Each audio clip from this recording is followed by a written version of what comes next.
اس میں کہاں غلطی ہو رہی ہے، کس چیز کو سمجھنے میں غلطی ہو رہی ہے، کس کو بیان کرنے میں غلطی ہو رہی ہے، یہ چیز ہے جس کی طرف توجہ کرنی چاہیے۔ یہ بدقسمتی ہے کہ ہمارے معاشرے میں اس طرح کی چیزوں کے بارے میں مذہبی لوگوں کا یہی احساس ہے کہ یہ صرف قانون کا عصا ہے جس سے یہ چیزیں حاصل کی جا سکتی ہیں، درحال کہ حاصل تو کیا ہونا، الٹا مذہب تضحیق کا موضوع بنتا چلا جاتا ہے۔ یہ دیکھیے ہمارے ہاں توہین رسالت کا قانون ہے، قرآن مجید کی اہانت کا قانون ہے، اسی طرح یہ صحابہ اہل بیت وغیرہ کے بارے میں ایک قانون بن گیا ہے۔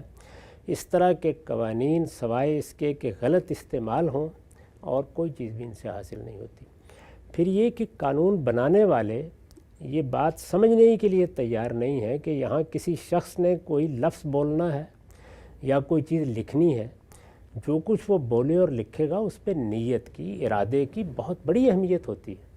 ایک شخص نے کسی چیز کو بیان کرنا چاہا ہے، اپنی طرف سے وہ یہ سمجھتا ہے کہ میں یہ بات سمجھانے کے لیے بیان کر رہا ہوں یا میں یہ بات کسی علمی مقصد کو حاصل کرنے کے لیے بیان کر رہا ہوں، کوئی دوسرا آدمی اس کو گستاخی اور اہانت پر معمول کر لیتا ہے۔ کیا یہ حقیقت نہیں ہے کہ ہمارے ہاں کے جلیل القدر علماء جن کے تباہر علمی کے بارے میں دو رائے نہیں ہو سکتی، ان کے خلاف بڑے پیمانے پر یہ پروپیگنڈا ہوا ہے کہ انہوں نے فلاں سوال کا جواب دیتے ہوئے، فلاں بات کہتے ہوئے جو طرز بیان اختیار کیا ہے اس سے اہانت ہو گئی؟ کیا شاہ اسماعیل شہید جیسی شخصیت، کیا مولانا اشرف علی تھانوی جیسی شخصیت، اسی طرح اور بہت بڑے لوگ اس کا ہدف نہیں بنے؟ اسی طریقے سے خلافت و ملوکیت ایک بڑے عرصے تک اس کا ہدف بنی رہی ہے، اب بھی لوگ بہت سی عبارتیں اس کی نکالتے ہیں اور اسی طرح اہانت یا گستاخی پر تقریر شروع کر دیتے ہیں۔ علمی بیان ہے، غلط ہے، مثال کے طور پر صحیح ہے، مجھے اس سے اتفاق ہے، مجھے اس سے اتفاق نہیں ہے، اس میں بڑی خرابی ہے، مجھے علمی طریقے سے اس کی نشاندہی کرنی چاہیے۔ کیا وہ شخص مثال کے طور پر مولانا سید ابوالعلا صاحب مودودی کو لے لیجئے، اسلام کی برتری کی جدوجہد کر رہا ہے، صحابہ کرام نے جو دین کی دعوت پیش کی تھی اسی کا علمبردار ہے، صحابہ کرام نے جو سلطنت قائم کی تھی اس کے احیاء کا خواب دیکھ رہا ہے، وہ ان کے بارے میں کوئی غلط رویہ جانتے بوجھتے اختیار کرے گا؟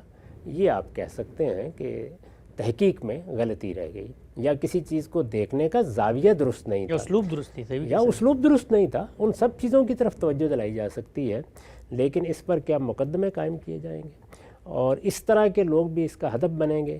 یہی صورتحال اگر آپ مطالعہ کر کے دیکھ لیں بالعموم ان مقدمات کی ہے جو اس وقت بھی ان قوانین کے تحت قائم ہوئے ہیں۔ اس میں کیا کیا ستم نہیں ہوا، کیا کیا خرابیاں نہیں درائیں، اور پھر ہم یہ دیکھتے نہیں اس وقت کہ ہمارے معاشرے میں دسیوں ہزاروں لوگ ایسے ہیں جو اصلاً الحاد کو اختیار کر چکے ہیں، جن کے دلوں میں پیغمبر کے لیے، پیغمبر کے ساتھیوں کے لیے اس طرح عزت و احترام کے جذبات نہیں رہے ہوئے۔ معاشرتی سطح پر وہ اپنے آپ کو مسلمان کہتے ہیں، ان کو دین کے قریب لانے کی بجائے، ان کے اشکالات دور کرنے کی بجائے ہم یہ سمجھتے ہیں کہ اس طرح سے ہم اپنے پیغمبر کی یا اس کے ساتھیوں کی حرمت قائم کر لیں گے۔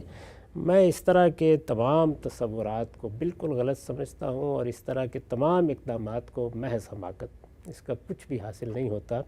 ساری توجہ علم کی، دانش کی اس جانب ہونی چاہیے کہ ہم اپنی نئی نسلوں کو دین کے بارے میں تعلیم دیں، ہم ان کو ان شخصیات سے متعارف کرائیں، ہم اپنے دین کی دعوت میں جو استدلال پوشیدہ ہے وہ لوگوں کے سامنے نکال کر رکھیں، دین کے جو حقائق لوگوں کے لیے اوجھل ہو گئے ہیں ان کو نمایاں کریں، ان کی نقاب کشائی کریں۔ یہ کام ہم کو کرنے تھے، لیکن بدقسمتی ہے کہ ہمارے راستے یہی ہیں اور یہی ہم بار بار اختیار کر لیتے ہیں۔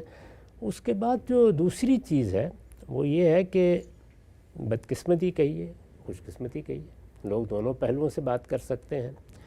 ہمارے ہاں اصل قوت یعنی ہمارے سیاسی نظام میں وہ دو ہی طبقوں کے پاس ہے، ایک وہ جن کے پاس ہم نے اپنی حفاظت کے لیے بندوق دے رکھی ہوئی ہے، اور دوسرے مذہبی لوگ۔ مذہبی لوگوں نے پاکستان ایک قومی ریاست ہے اس کو پہلے دن سے تسلیم نہیں کیا، وہ اس کو ایک مذہبی ریاست میں بدلنا چاہتے ہیں۔ چنانچہ جو ان کے تصورات ہیں ان کو سامنے رکھ کر جب موقع ملتا ہے وہ دباؤ ڈالتے ہیں اور قانون سازی کرانے کی کوشش کرتے ہیں۔ ان کے ہاں استدلال کا طریقہ بہت کم ہوتا ہے، یہ نہیں ہونے دیں گے، یہ ہونا چاہیے۔ یہ چیز ہے جو ایک تلوار کی طرح سیاستدانوں کے سر پر لٹکتی رہتی ہے۔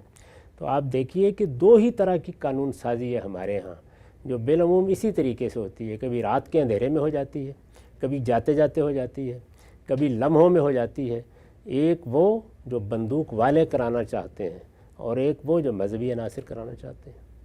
پوری تاریخ پر نگاہ ڈال کے دیکھیے، بالعموم کیا ہو جاتا ہے، اور اس میں علامتی چیزیں ہوتی ہیں۔ جہاں کہیں حقیقی امتیاز پیدا ہونا ہوتا ہے یا حقیقی تبدیلی آنی ہوتی ہے، جیسے مثال کے طور پر سود کا مسئلہ ہے، اس میں دیکھ لیجئے اس طرح کی قانون سازی نہیں ہوتی۔ 18ویں ترمیم میں کتنا عرصہ لگ گیا؟ 18ویں ترمیم تو چلیے سیاسی امور سے متعلق تھی، میں تو مذہبی پہلو کی مثال دے رہا ہوں۔ یعنی اس میں پھر کس طریقے سے مقدمات جاتے ہیں اور پھر وہ بار بار لوٹائے جاتے ہیں اور کیسے ایک عدالت سے دوسری عدالت میں منتقل ہوتے ہیں، عدالتوں ہی میں دیکھ لیں۔ اور پارلیمنٹ بھی اس میں کوئی قانون سازی کرنے کے لیے تیار ہے، کوئی ڈیبیٹ تک کبھی اس طریقے سے نہیں ہوتی۔ تو اس طرح کی چیزیں البتہ جو مذہبی عناصر کو مطمئن کر دیں۔ سیاستدان سمجھتے ہیں کہ اچھی بات ہے، ٹھیک ہے، وہ اگر 14 سال کی سزا کو موت کی سزا میں بھی تبدیل کروا دیں تو ہمارا کیا جانا ہے، یہی خیال کرتے ہیں۔ لیکن اس وقت ان کو احساس ہوتا ہے جس وقت سیاسی مقاصد کے لیے اس طرح کے قوانین کو استعمال کر لیا جاتا ہے۔ یاد کریں یہ پچھلے دور میں ہوئے 2 مرتبہ، اور بعض عناصر نے اس کے لیے سڑکوں پر نکل کر مطالبے شروع کر دیے کہ فلاں نے یہ کام کر ڈالا ہے، فلاں نے یہ۔ اس وقت احساس ہوتا ہے کہ ہم کیا کر بیٹھے ہیں۔ تو یہ بڑی افسوسناک بات ہے، اس پر جتنا بھی افسوس کیا جائے کم ہے۔ مذہب کیا تھا، دنیا کی کتنی بڑی حقیقت ہے، اس کا کیا حسن ہے، اس کا کیا جمال ہے، اس کے استدلال میں کیا کمالات ہیں، اس کو نمایاں کرنے کی بجائے ہم اسی کو اپنی کامیابی سمجھتے ہیں۔ بڑی خوبی سے آپ نے بڑی تفصیل سے وہ جو پہلو ہیں اس طرح کی قانون سازی میں بالعموم پیش نظر ہوتے ہیں ان کا پردہ چاک کیا ہے۔ میں چند چاہتا ہوں ضمنی توضیحی پہلو بھی آپ کی خدمت میں رکھوں۔ اچھا، ایک عمومی استدلال غام صاحب ایک عام آدمی کا بھی مذہبی حلقے کی طرف سے بھی سامنے آتا ہے۔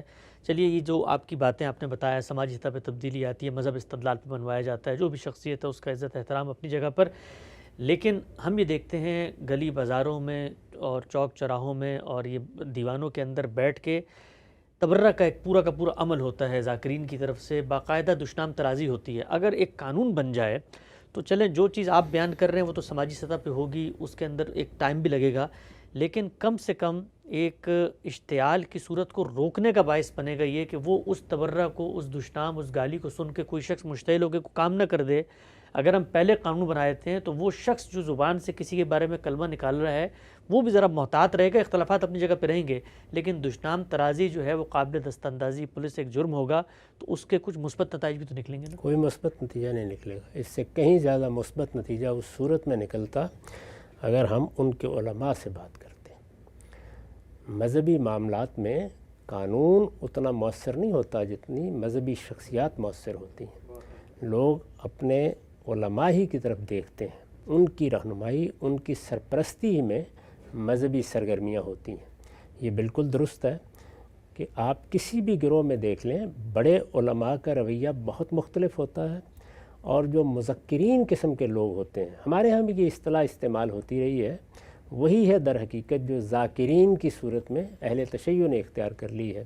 قصے سنانے والے، داستان سرائی کرنے والے، لوگوں کو کسی خاص طرح کی ترغیب ترہیب کے لیے تقریریں کرنے والے واعظ حضرات، اپنے ہاں کے واعظ حضرات کو دیکھیے، ان کو اس کا کوئی خیال نہیں ہوتا کہ کیا بات بیان کرنی ہے۔ وہ بعض اوقات قصہ سنائیں گے، بے سر و پا قسم کے قصے، کوئی داستان، کوئی اس کا سر نہیں ہوگا، کوئی پیر نہیں ہوگا۔ اس میں پوچھیے کہ یہ کہاں سے پڑھا ہے، یہ قرآن میں ہے، یہ حدیث میں ہے، اس کا بھی کوئی حوالہ نہیں ہوگا۔ اسی طرح قصہ گو لوگ ہمیشہ یہ بات کرتے رہتے ہیں۔ تو یہ جو طبقہ ہے یہ پیدا ہو جاتا ہے، ہر جگہ ہوتا ہے۔ یہ رسالت مآب صلی اللہ علیہ وسلم کے فوراً بعد صحابہ ہی کے زمانے میں پیدا ہو گیا تھا۔ یعنی جو نئے لوگ تابعین میں سے تھے بعض، ان کے بارے میں آپ کو بتا سکتا ہوں کہ ان میں اسی طرح کے مذکرین پیدا ہو گئے تھے، قصہ گو پیدا ہو گئے تھے۔ صحابہ کرام کو بارہا ان کو توجہ دلانی پڑی، اپنی مجالس سے اٹھانا پڑا۔ ہمارے ائمہ کے زمانے میں اسی طرح کے لوگ پیدا ہو چکے تھے۔ تو یہ ہوتے ہیں۔ ان لوگوں کو اگر آپ صحیح راستے پر رکھنا چاہیں اور ایک ایسی معاشرت کے آداب بتانا چاہیں جس میں دوسرے لوگ بھی ہیں، تو ان کے علماء سے رجوع کرنا چاہیے۔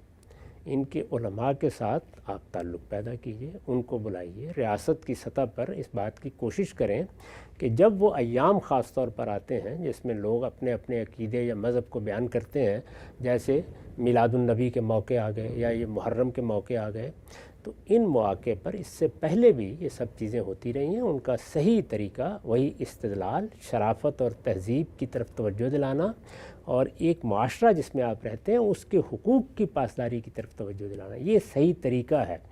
یہ اگر آپ اختیار کریں گے تو بہتر طریقے پر ہوگا۔ میں آپ سے عرض کرتا ہوں کہ جب اس طرح کے قوانین بنائے جاتے ہیں تو پھر لوگوں کی ذہنیت یہ نہیں ہوتی کہ ان کے اندر شرافت آئے، ان کے اندر تہذیب آئے، وہ دوسروں کے جذبات کا خیال رکھیں، وہ کوئی فساد پیدا نہ کریں، یعنی وہ اخلاقی احساس وہ کمزور ہو جاتا ہے اور لوگ قانون میں راستے نکالنے کا سوچنا شروع کر دیتے ہیں۔ وہ ہے تو ایک واقعہ بھی اور لطیفہ بھی، لیکن اس سے آپ سمجھ سکتے ہیں کہ ایک وقت میں غالباً مولانا حسین احمد مدنی کو کہیں تقریر کرنا تھی، پابندی لگا دی گئی کہ وہ وہاں تقریر نہیں کر سکتے، اور اس تقریر میں ان کو کچھ کہنا تھا تو وہ گئے وہاں پہ، تو انہوں نے اب اسٹیج پہ آگے کہا کہ میرے آنے سے پہلے میری تقریر کے بارے میں یہ قانون بنا دیا گیا ہے کہ میں وہ تقریر اس طرح نہیں کر سکتا، ورنہ اگر میں تقریر کرتا تو میں یہ کہتا، میں یہ کہتا، میں یہ کہتا۔ تو پھر اس کے بعد لوگ راستے نکالتے ہیں۔ تو میرے خیال میں یہ ساری بالکل بے معنی چیزیں ہیں۔ اس طرح کی چیزوں سے نہ کوئی مقصد کبھی حاصل ہوتا ہے، نہ کوئی اچھی تبدیلی آتی ہے، نہ معاشرت بنتی ہے۔ ہمیں وہ چیزیں جو معاشرت سے متعلق ہیں، تہذیب سے متعلق ہیں، شرافت سے متعلق ہیں، ان کو علم کی سطح پر موضوع بنانا چاہیے۔ اور میں نے دیکھا ہے کہ یہ موضوع بنتی رہی ہیں۔ آخر یہ اہل تشیع کے علماء، اسی طرح اہل سنت کے علماء کیا اکٹھے جد و جہد نہیں کرتے رہے؟ کیا ایک دوسرے کے ساتھ بیٹھتے نہیں رہے؟ تو اس سطح پر رابطے پیدا کر کے لوگوں کو توجہ دلانی چاہیے کہ آپ کو اپنے مسلک، اپنے مذہب کے مطابق بات کرنے کا حق ہے، لیکن اس میں یہ خیال رکھیے کہ آپ ایک ایسے معاشرے میں رہتے ہیں جہاں صرف آپ نہیں ہیں، دوسرے لوگ بھی ہیں، ان کے بھی کچھ خیالات ہوں گے۔ جس طریقے سے ہمیں یہ تعلیم دی گئی قرآن مجید میں کہ شرک سے بڑی غلاظت کیا ہو سکتی ہے، لیکن بتوں کے بارے میں وہ زبان نہ اختیار کرو کہ لوگ پلٹ کر رد عمل میں آ کے تمہارے پروردگاری کے بارے میں دشنام کا طریقہ اختیار کر لیں۔ تو یہ تعلیم اگر ہم لوگوں کو دیں تو یہ اس سے کہیں زیادہ مؤثر ہوگی۔ اس طرح تو حقیقت میں ہم مذہب کی بدنامی کا باعث بنتے ہیں، اور پھر جب جھوٹے مقدمات قائم ہوتے ہیں، اس طرح کے قوانین کو غلط مقاصد کے لیے استعمال کیا جاتا ہے، تو مذہب کی دعوت ہر چیز کو نقصان پہنچتا ہے۔ جبکہ اگر وہ طریقہ اختیار کیا جائے جو میں عرض کر رہا ہوں، تو اس میں آپ یہ دیکھیں گے کہ لوگوں کے اندر تہذیب اور شرافت ایک احساس بن کر آئے گی، اور ان کے اخلاقی وجود کو آپ اپیل کریں گے تو اس کا رد عمل کہیں زیادہ شریفانہ ہوگا جس کی اب آپ توقع کر رہے ہیں۔ بڑی خوبی سے نقطہ بھی واضح کیا۔ آخری سوال اس موضوع پر، ہم سب ایک سرکل ہے ہمارے ملک کے اندر، ایک سائیکل ہے، اس کے اندر ہم پستے چلے جا رہے ہیں۔ ہم پہلے قانون بناتے ہیں تکفیر کا، اس کے بعد جب تکفیر عام ہو جاتی ہے تو پھر کمیٹیاں بنا کے علماء کو بٹھاتے ہیں کہ بھی مسالتی کام کریں، امن و امان کو قائم رکھیں۔ اسی طریقے سے توہین کے قوانین بنتے ہیں، جب وہ انڈے بچے دینا شروع کرتے ہیں لوگ اس کی بنیاد پر ایک دوسرے کی تذلیل و تفسیق کرتے ہیں، قتل و غارت گری کا بازار گرم ہوتا ہے، کشت و خون کی ندیاں بہتی ہیں، تو پھر ریاست چاہتی ہے کہ علماء بیٹھیں، اپنا کردار ادا کریں۔ یہ تو ہو گیا غام صاحب، مذہبی لوگ کرتے ہیں جو کرتے ہیں۔ یہ جو ہمارے سیاستدان ہیں روز پٹائی کھاتے ہیں اسی بنیاد پر، اور پھر اسی سرکل، اسی سائیکل کے اندر خود داخل ہو جاتے ہیں، اور کل خود ہی مجبور ہوتے ہیں جنگیں کرنے پر بھی، قربانیاں دینے پر بھی۔ آپ صرف دیکھیں ہمارے ہاں پچھلے 10 سال کے اندر کو 60-70 ہزار لوگ پاکستان میں شہید ہوئے اسی دہشت گردی کے خلاف جنگ کی، اس کا بیانیہ بھی ریاست ہی نے دیا تھا۔ ان کو عقل کیوں نہیں آتی ہم سب؟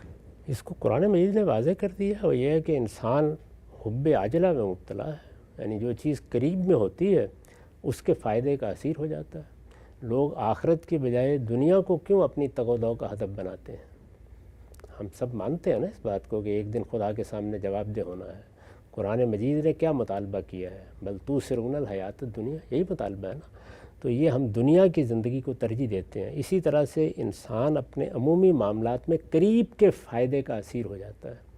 تو ان سیاستدانوں کا معاملہ بھی یہی ہوتا ہے، انہیں لگتا ہے کہ اچھا مذہبی لوگ اس سے راضی ہو جائیں گے، اچھا اس کے نتیجے میں اسٹیبلشمنٹ راضی ہو جائے گی۔ میں نے عرض کیا نا کہ یہ دو ہی قوتیں ہیں جو اس طرح کی قانون سازی کا ذریعہ بنتی ہیں، اور انہی کے سامنے بالعموم سرنگو ہو جاتے ہیں، یا وہ راضی ہو جائیں یا یہ راضی ہو جائیں۔ لیکن نتیجہ کیا نکلتا ہے کہ کہ نہ خدا راضی ہوتا ہے نہ عوام راضی ہوتے ہیں، اور تباہی، بربادی، سوسائٹی کا خلفشار وہی ہمارا مقدر بنتا چلا جاتا ہے۔ اے کاش ہماری لیڈرشپ، ہمارے سیاستدان، ہمارے زعماء، ہمارے مفکرین ان حقائق کو سمجھیں۔ وہ چیزیں جو ریاست کی سطح پر کرنے کی ہیں وہ بالکل اور ہیں، اور وہ چیزیں جو سماج کی سطح پر، سوسائٹی کی سطح پر، تبلیغ و تلقین کی سطح پر کرنے کی ہیں وہ اور ہیں۔ یہی بات سمجھاتے سمجھاتے ہم تھک گئے ہیں ان لوگوں کو بھی جنہیں اقتدار حاصل ہو گیا ہے، جیسے افغانستان میں، جیسے ایران میں، جیسے سعودی عرب میں رہا۔ علماء کو تینوں جگہ اقتدار حاصل ہوا ہے، اور تینوں جگہ آپ یہ دیکھ لیجئے کہ وہ شخصی معاملات میں مداخلت اور اس طرح کی قانون سازی کو اپنا ہدف سمجھتے ہیں، یہ جاننے کی کوشش ہی نہیں کرتے کہ ان کو لوگوں کے لیے کیا کرنا ہے، اور اللہ کے دین کے بھی وہ کون سے احکام ہیں جو حقیقت میں نمایاں ہونے چاہیے، وہ زیر بحث ہی نہیں آتے۔ بڑی خوبی سے نقطہ آپ نے واضح کیا۔ ناظرین، بہت ہی اہم موضوع پر آج ہم نے غامدی صاحب سے استفادہ کیا۔ یہ وہ چیزیں ہیں کہ جو آج کے دور میں تو ہاتھوں سے باندھی جا رہی ہیں، کل دانتوں سے گرہیں کھولی جائیں گی، اور اس فصل کو کاٹنے کے لیے پھر ضرب عضب اور میثاق اور قرارداد پاکستان جیسے علماء کے اعلامیے کام نہیں آئیں گے، بلکہ یہ اتنی گہری نظریاتی بنیادیں اپنے بنا لیتی ہیں کہ پھر پورا کا پورا سماج اس آگ کی لپیٹ میں آ جاتا ہے۔ وقت یہاں پہ ختم ہوتا ہے، دوبارہ حاضر خدمت ہوں گے، اب تک آپ کا بہت شکریہ۔